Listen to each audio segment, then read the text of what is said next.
Welcome back to the Tempo Storm Hearthstone Meta Snapshot breakdown for the week of September 19th, 2016. The deck at the top of the tier list this week is Malygos Druid. There was some experimentation in the past few weeks with this deck archetype, but for a long time it was simply a token Druid deck with the Malygos finisher. Now, Malygos Druid has embraced the combo nature of Malygos, using Gadgets and Auctioneer and 2 copies of Nourish to draw itself into its win condition. An interesting pick for the deck list is Moonglade Portal. This 6 mana spell does 2 things. It heals the Druid, stalling the game and giving the Druid more time to draw. It also summons a hefty 6 mana minion, most of which are essential power cards, like Sylvanas, Thaurissan, and Cairn. 2 copies of Feral Rage give the Druid deck a combined 22 points of healing, which seems to be enough to take the pressure off and give the Druid a few extra turns to finish their opponent in a huge burst turn.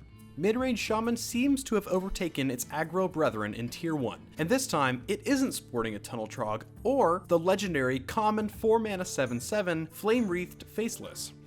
Mid-range Shaman has fully embraced the powerful Spirit Claws card. This 1-drop has become a force to be reckoned with when combined with the Wrath of Air Totem. To help support the inclusion of Spirit Claws, many deck builders have added Azure Drakes as well as Blood Mage Thalnos to their decks. The card draw and spell damage given by the 2 new additions enable Spirit Claws and help provide additional burn damage. Dragon Warrior seems to be slipping slowly out of Tier 1. It has poor matchups against Malygos Druid and Tempo Mage, which doesn't bode well for Dragon Warrior, and both of those archetypes are seeing large amounts of play. While Dragon Warrior is still an extremely strong pick for ladder, newer decks have caught the interest of players looking to mix up their climbs.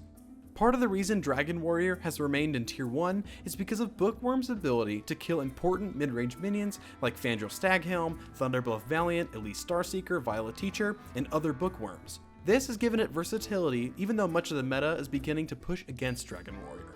Mid-range Shaman is extremely popular right now. If you're looking to counter the meta this week, try running Dragon Warrior, Zoo, or Shaman yourself to ensure an even matchup with this dominant archetype. Tempo Storm's deck of the week is Malygos Druid. Deck builders have been attempting to recreate the immense power of Force of Nature and Savage Roar combo, and they seem to have found an acceptable substitute with Malygos Druid. There's something inherently satisfying about throwing down that huge dragon and smiting your opponent with Moonfire, Living Roots for a total of 19 damage.